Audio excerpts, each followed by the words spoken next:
There are 1,000 hamlets in 1,000 people's eyes. In different people's eyes, Beijing also has hundreds of different aspects.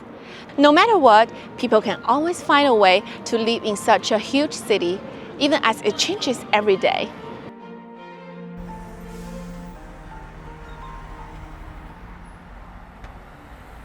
I invited my colleague Hayden to join us today, sharing his stories about this charming city.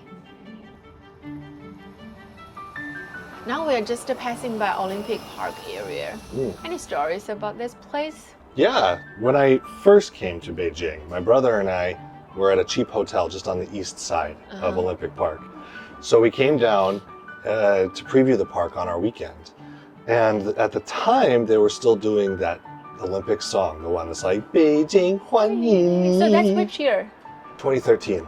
I didn't know what that meant. Eventually I found out, oh, I see, they're welcoming me. So literally, fresh off the boat, Beijing is welcoming me to the city. That's quite a leap to make. What's your first impression being here? Oh, well, my first apartment was in Sanyuanqiao, right next to Liangma River in Chaoyang district. And my hometown was only about 7,000 people, but in that area, there are apartment complexes that have that many people. And that's really my favorite thing. Like, there's so much to do, so much to see. You can always find something new in Beijing. That's why Chaoyang district introduced such kind of double-decker buses.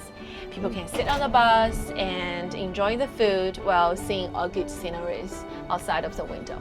If we're here during the nighttime, the dinner time, you even can have the fresh steak served during your trip. You know, when I was young, I went to Paris and New York, and they also have double-deckers. I tried the double-deckers. They will take me to all the different buildings, the most famous buildings in a city.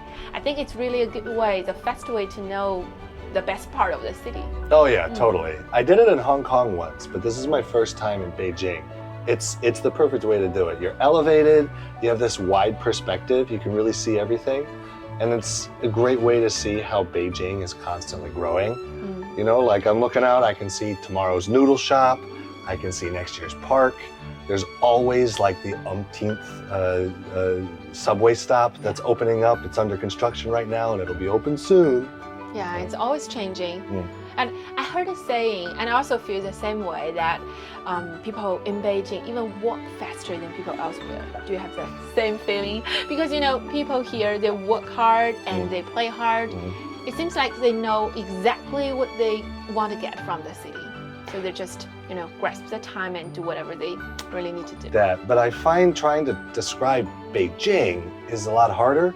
It's like the more that I know about Beijing, the less that I know about Beijing. There's always something new going on. And you know, Beijing, I feel like it's becoming more and more international. I remember one day I had an English breakfast, Ethiopian lunch, and Italian dinner. It's not a coincidence that I got this big, right?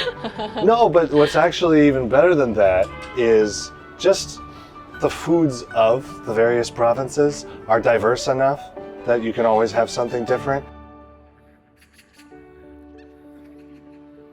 The city can always offer more than you can imagine. Like the area where we are right now, all the water areas are connected.